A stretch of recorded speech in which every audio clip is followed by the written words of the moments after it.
পুনৰ সংবাদ শিৰোনামাত অসম সন্তান জলকৰ এলভিছ আলী হাজৰিকা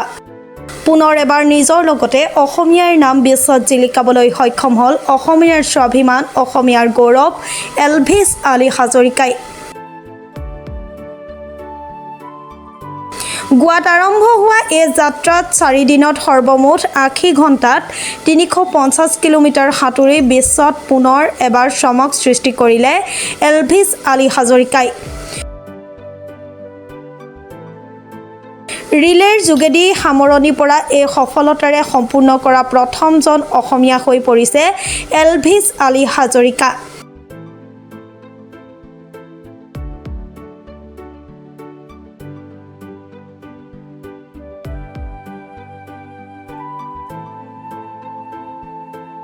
যোৱা 6 তাৰিখে ৰাতিপুৱা সাঁতুৰিবলৈ আৰম্ভ কৰি 9 তাৰিখে দুপৰীয়া সমাপ্ত কৰিলে এই যাত্ৰাৰ মুঠ 4 দিন সময়ৰে সমাপ্ত হোৱা এই সাঁতোৰ যাত্ৰাটোৰ সন্দৰ্ভত জলকৰ গৰাকীয়ে এনেদৰে বক্তব্য ৰাখে হয় নমস্কাৰ মই প্ৰাতঃ টাইমৰ পৰা খনীন্দ্ৰ কলিতাই কৈছিলোঁ হয় নমস্কাৰ হয় হয় প্ৰথমতে আপোনাক আমি সমূহ অসমবাসীৰ ফালৰ পৰা আপোনাক ধন্যবাদ জ্ঞাপন কৰিছোঁ যিহেতুকে অতি শেহতীয়াভাৱে আপুনি প্ৰায় 350 কিলোমিটাৰ দৈৰ্ঘ্যৰ এটা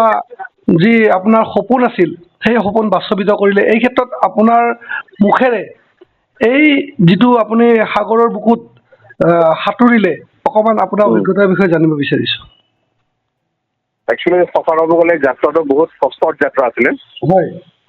ভাবা নাছিলোঁ যে মানে শেষ কৰিব পাৰিম বুলি হয় হয় কাৰণ 4 দিন কণ্টিনিউ সাগৰৰ মাজত থকা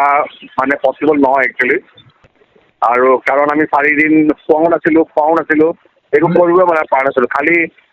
ব'টখন আৰু পানী সেইটোৱে আমাৰ জীৱন আছিল 4 দিন হয় আৰু প্লাছ আপোনাৰ 6 তাৰিখে আপোনাৰ ৰাতিপুৱা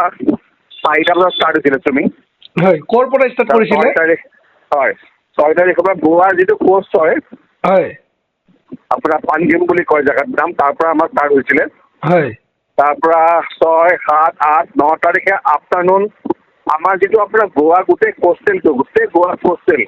আপোনাৰ মহাৰাষ্ট্ৰ বৰ্ডাৰৰ পৰা কৰ্ণাটকা বৰ্ডাৰ আকৌ কৰ্ণাটকা বৰ্ডাৰৰ পৰা মহাৰাষ্ট্ৰ বৰ্ডাৰ এই গোটেইখিনি আমি মানে চুইম মানে কৰিছিলোঁ আমি 3জন চুইমাৰ আছিলোঁ মই তাৰপিছত মহাৰাষ্ট্ৰ বম্বেৰ এজন গণেশ ফলান্দে আৰু সুভাষ পাণ্ডা বুলি এজন আছিলে তেওঁ উত্তৰাখণ্ডৰ হয় আমি 3জন মিলি পিনে এই 350 কিলোমিটাৰ চুইমিংটো মানে কমপ্লিট মানে কৰিলোঁ ত' বহুত টাফ আছিল আৰু বুজাব নোৱাৰি কিমান বেছি আমি কষ্ট মানে হেৰি কৰিছিলোঁ গৰম আছিল খুব বেছি ওপৰত গৰম ৰ'দ আৰু পানীত আমি গোটেই দিন তেনেকৈ চুইমিং কৰা তাৰ উপৰি এনিমেলছ বহুত আছিল জেলিফিছৰ লগত বহুত আমাৰ কষ্ট হৈছিলে আৰু ইফালে জেলিফিছ আছিলে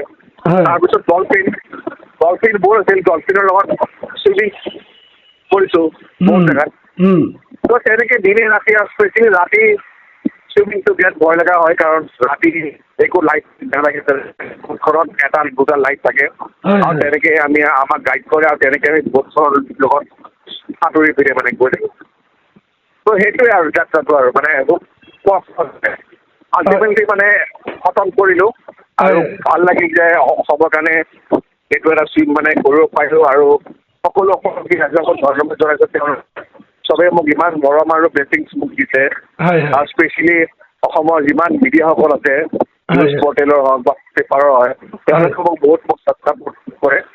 সকলো মানুহক মানে মই মানে ধন্যবাদ জনাইছোঁ ঠিক আছে ধন্যবাদ আমি আপোনাক আমাৰ ফালৰ পৰা আপোনাক ধন্যবাদ জ্ঞাপন কৰিছোঁ আৰু অনাগত সময়ত মা কামাখ্যা মা বগলামুখীয়ে যাতে আপোনাক পুনৰ আশীৰ্বাদ দিয়ে অসমৰ নাম পুনৰাই আপুনি বিশ্ব বুকুত জিলিকাব পাৰে আমি তাকে কামনা কৰিছোঁ আৰু আপোনাৰ পৰা আমি মেলনি হৈছোঁ ধন্যবাদ থেংক ইউ ছ' মাছ জয় অসম জয় অসম